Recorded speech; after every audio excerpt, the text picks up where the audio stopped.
Hello friends, सिस solution private limited में आपका स्वागत है। यह एक लर्निंग प्लेटफॉर्म है। यहाँ आज की वीडियो बेस्ड है ऑटोकैड पर।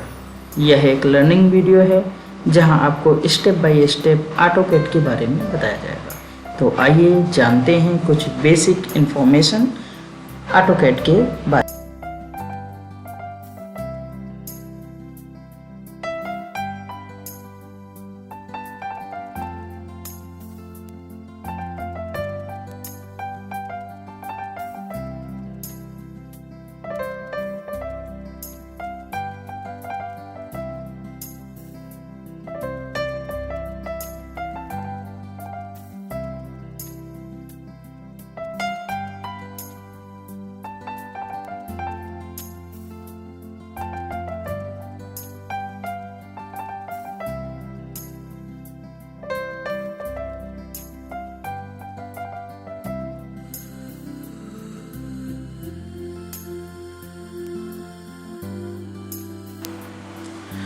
सबसे पहले दोस्तों, आप ऑटोकैड को अपने कंप्यूटर में इंस्टॉल कर लीजिए, जो कि स्टूडेंट के लिए बिल्कुल फ्री है। उसके बाद आप अपने ऑटोकैड को ओपन कर लीजिए।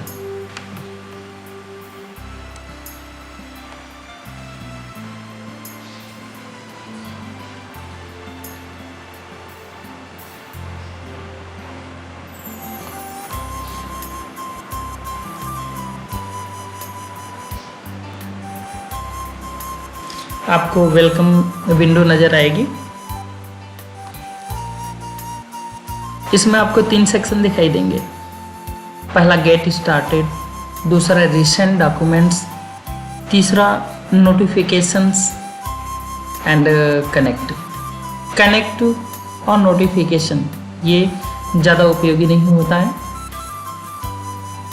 नोटिफिकेशन और इस सेक्शन में हम अपने अकाउंट से संबंधित काम कर सकते हैं। अकाउंट्स लॉगिन कर सकते हैं, फीडबैक दे सकते हैं, किसी ड्राइंग्स को ऑनलाइन अपन सेव कर सकते हैं।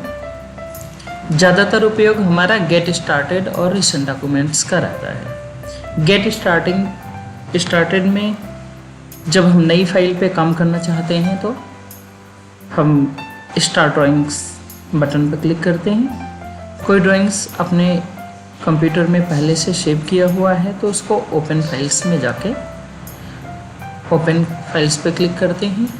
फिर लोकल हार्ड डिस्क में जहाँ भी आपने ड्राइंग्स को सेव किया हुआ है वहाँ से सेलेक्ट कर सकते हैं और सेलेक्ट करके इसको ओपन कर सकते हैं। आपने रिसेंट कोई काम किया हुआ है तो वो फाइल्स हमको रिसेंट डॉक्यूमेंट्स में दिख जाते हैं। चलिए हम स्टार्ट ड्राइंग बटन पर क्लिक करते हैं, जिससे आपको न्यू ड्राइंग्स पर काम करने के लिए ब्लैंक स्पेस मिल जाता है।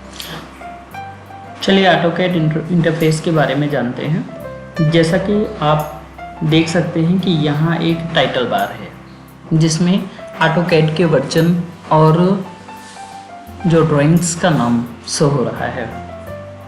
साइड में देखिए ये क्विक एक्सेस बार है जहाँ से न्यू फाइल ओपन कर सकते हैं, ओल्ड फाइल ओपन कर सकते हैं जो ऑलरेडी सेव की हुई है, न्यू फाइल को सेव कर सकते हैं, सेव एज कर सकते हैं, प्लॉट कर सकते हैं, अंडू कर सकते हैं, रिडू कर सकते हैं और ढेर सारे ऑप्शन हैं।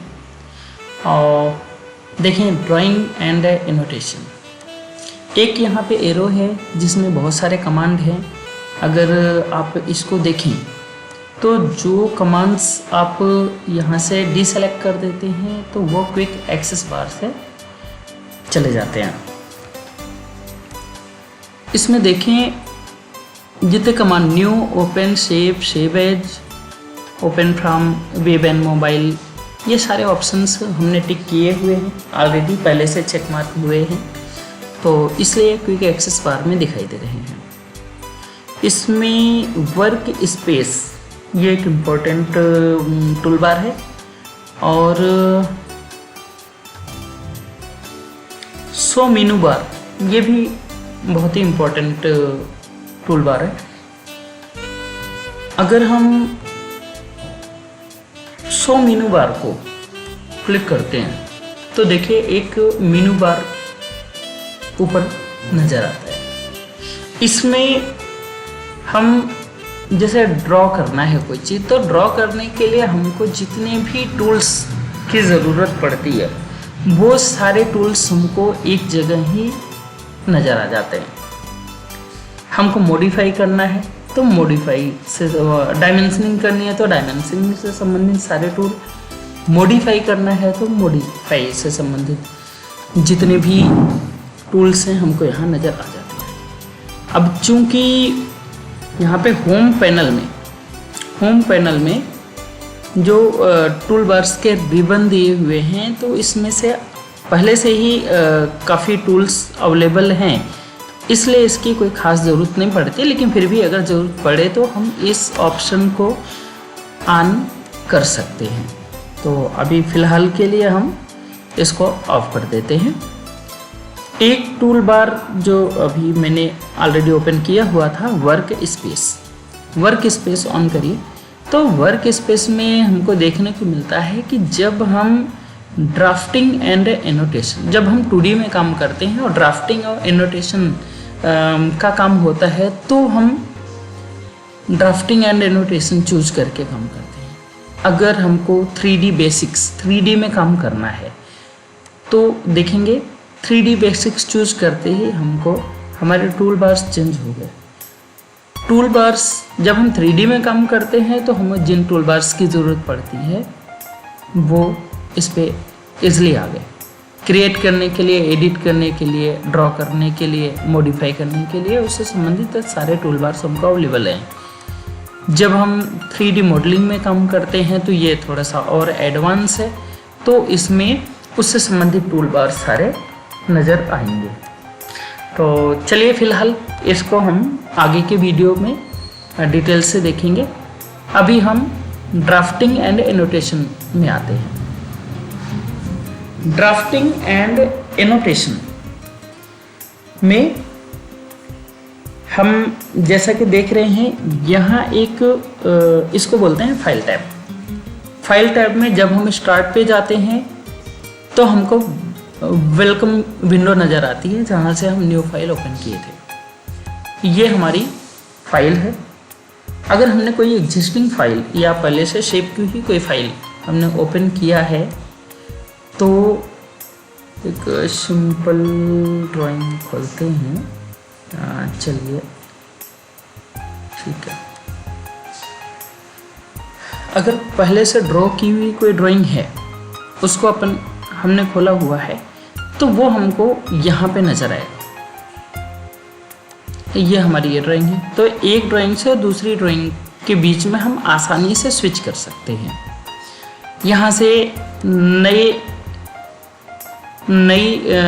फाइल खोल सकते हैं काम करने के लिए। यहाँ से हम इसको क्लोज कर सकते हैं, यहाँ से आसानी से क्लोज कर सकते हैं। तो हमको फाइल टैब बड़ा उपयोगी है। ये जो एरिया दिख रहा है ये हमारा स्पेस बार है जहाँ पे हम ड्राइंग की प्रैक्टिस करते हैं या अपने प्रोजेक्ट बनाते हैं।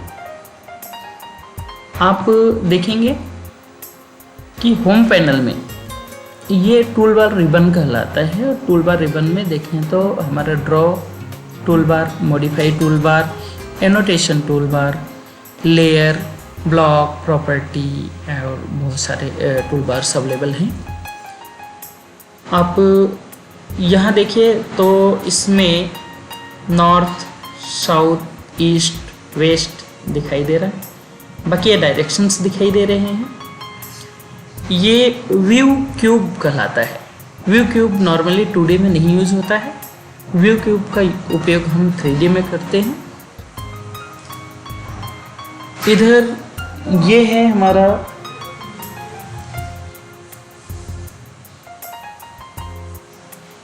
Navigation panel.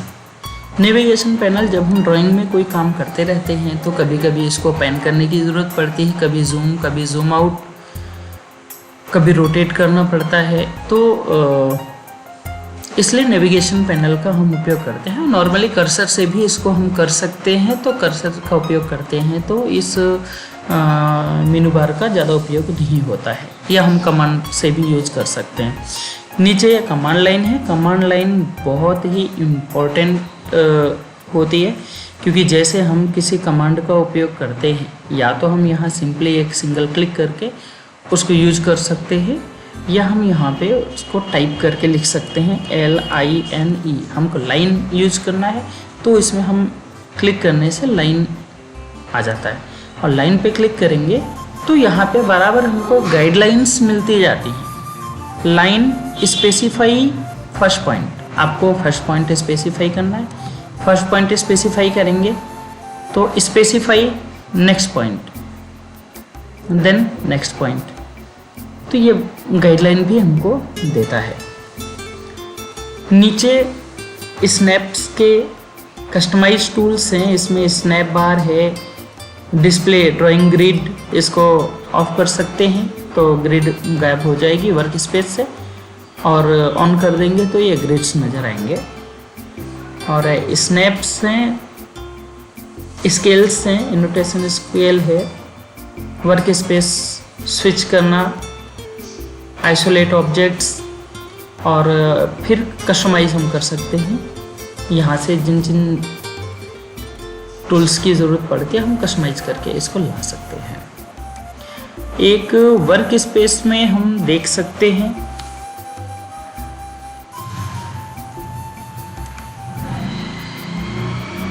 हमको X और Y दिख रहा है, इसको हम बोलते हैं UCS।